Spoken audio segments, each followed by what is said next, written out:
very important tip I want to share here is networking and collaboration.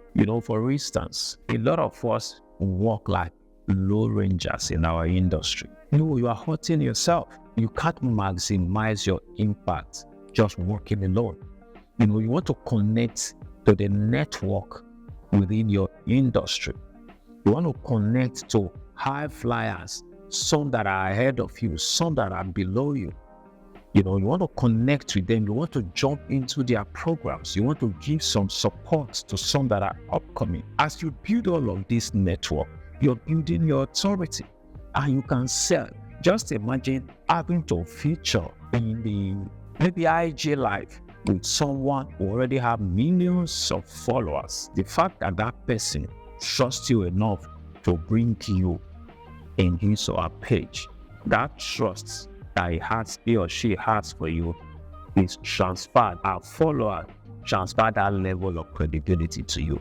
These are people you may never have met.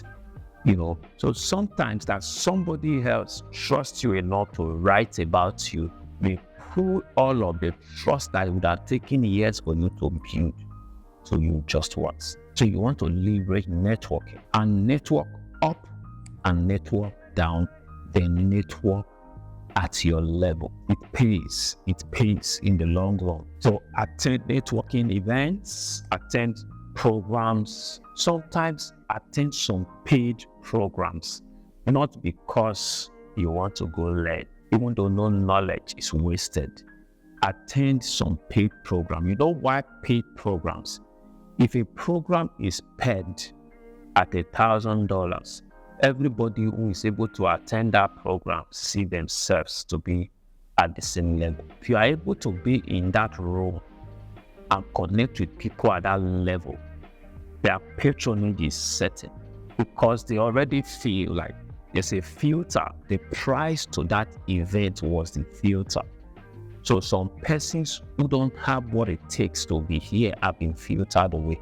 Leverage paid program. Don't always rush to free programs. A lot of us like free things.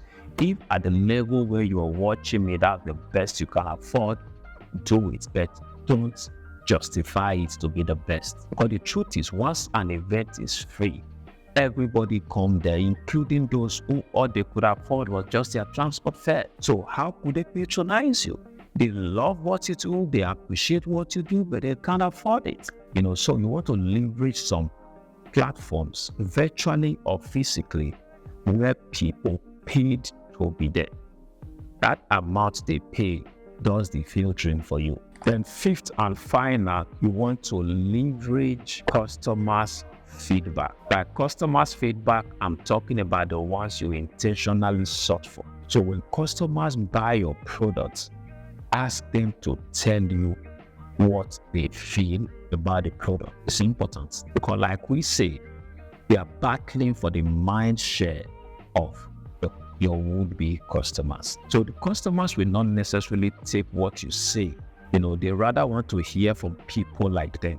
So other people who have used your product, what they say about you is more important to them than what you're saying. But of course, you're the owner of the product, you're the developer, you're the builder, you're the one selling the product. You will always see the good side of the product. But what somebody like them who have used your product before is saying matters to them. And don't wait and expect that when people use your product, they will give you feedback. Solicit for it. That's why even if you are just starting and you decided to offer free services, sometimes tell the person, I'm going to give you this free service, but all I need from you is that you're going to give me an objective feedback of how this service worked for you. Sometimes you buy courses and they tell you after module 1, module 2, your assignment is to send in a video talking about the impact of the course. It is your assignment. It is intentional because if we want you to do it voluntarily, you will never do it. So it's your assignment to get into the third module. So that helps to collate those feedbacks, and those feedbacks becomes our opportunity to advertise to more people. And another thing you want to do is that please get people's consent to share. It's simple. That you are buying into our course and showing up for everything we do, it means that you're giving us the right to share your pictures, your video. Once they consent by buying the course, they've given you the go-ahead to do whatever you want to do. So you want to be legally minded, because business, your entire business can be pulled down because of one legal infringement. So I'm sure these tips, cost-effective tips, will work for your business like they have worked for mine. Please do well to subscribe to this YouTube channel. Follow me, Osayi Tres Omokaro, on all social media platforms. Just go to @Chescaro on all social media platforms. Let's keep this conversation going. Send in your questions, send in your comments. You could just be giving us an opportunity to dive deeper into something that will help your business. Thank you for showing up. Shalom.